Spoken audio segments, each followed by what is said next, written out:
There's nothing nicer than a hand-rolled cigar. This is a Alto Fuente Torpedo with a Connecticut wrapper, which I'll be enjoying later this afternoon. I don't smoke in the house, but I'm looking forward to enjoying this afternoon. This is the first video in a series I'm making entitled Cigars: How to buy them, store them and smoke them. In today's video we're going to look at how hand-rolled cigars are made, and it's really quite an interesting and labor-intensive process, and I'm sure that once you've seen what goes into making a hand-rolled cigar, you'll agree with me that the cost of premium cigars provides very good value for money. As the tobacco plants grow, the growing tips and buds are removed, and in this way it prevents the plant from flowering, and all the energy goes into the leaves,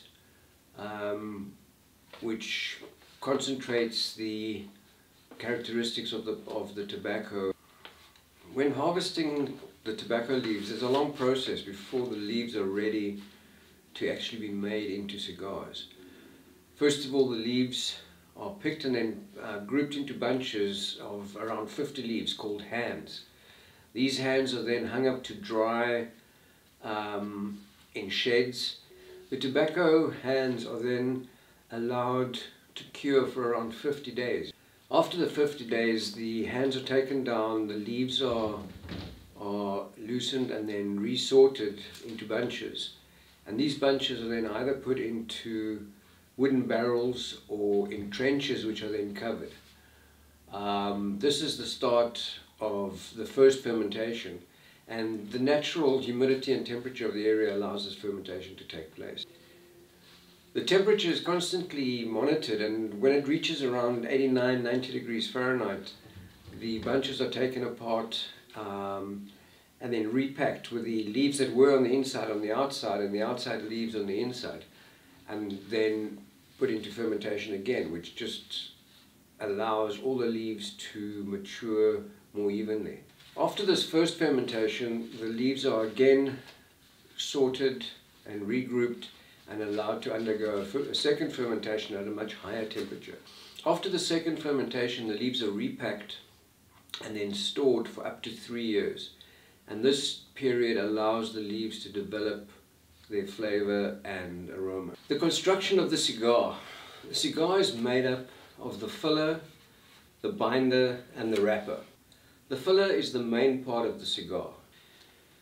Each brand of cigar has its own characteristics, and to ensure continuity or consistency over time, the blends are made up from various tobaccos from different plantations as well as different vintages, and in that way, similar to a blended Scotch, for example, or blended wines, this allows the producer to ensure a consistent flavor over time. One thing to keep in mind with how the cigar is constructed is the larger ring gauge cigars allow the cigar roller to allows the cigar roller more leeway in developing the complexity of the cigar. Thicker cigars can have anything from 4 to 6, if not more, leaves, and each of these leaves imparts some characteristic to the cigar, so they have a lot more to play with. A very thin cigar, on the other hand, there's only enough space for like 2 or maybe 3 leaves, so you're very limited to the complexity or the flavors you can bring to the cigar. So thinner cigars are a lot more dependent on flavor from the wrapper, for example. Moving from the filler, the next layer in the cigar is the binder.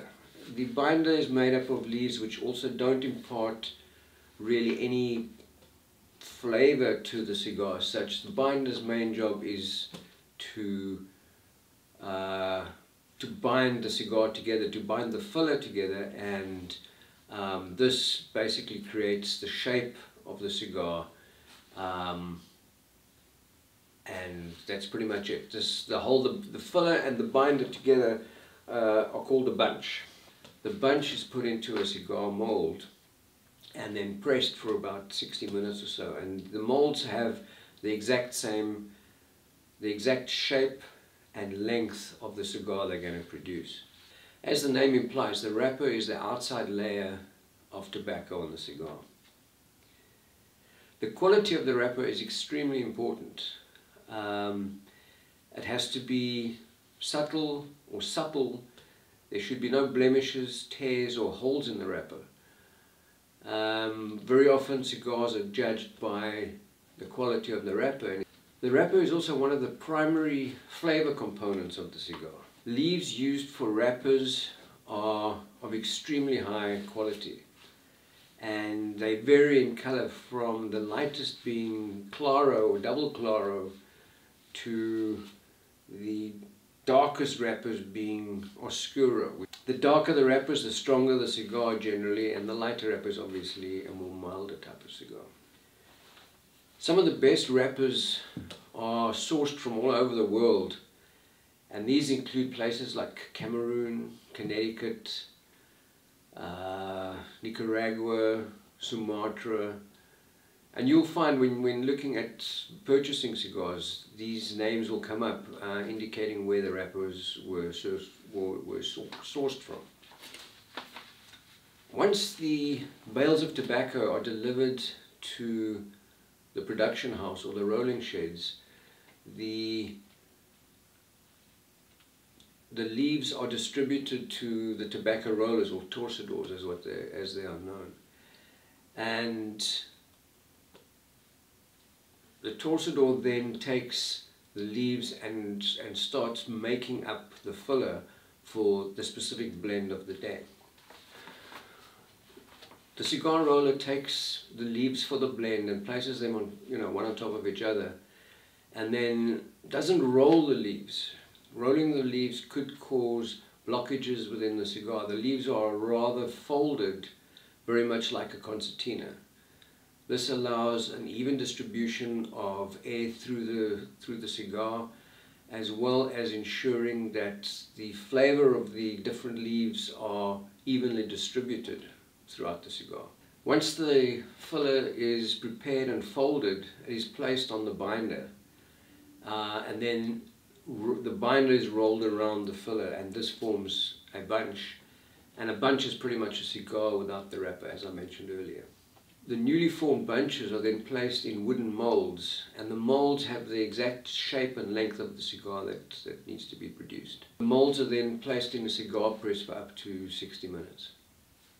Once the bunches come out of the cigar press, the roller selects a wrapper leaf and proceeds to wrap the bunch, starting at the foot and working towards the head of the cigar.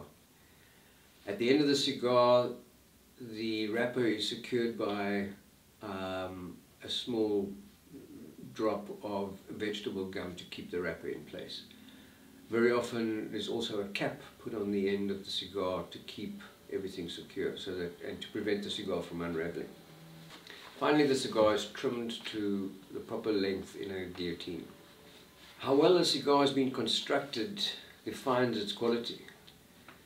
If the roller added too many leaves to the filler, the cigar becomes too tight and too compressed, causing blockages and preventing the smoke being drawn evenly through the cigar.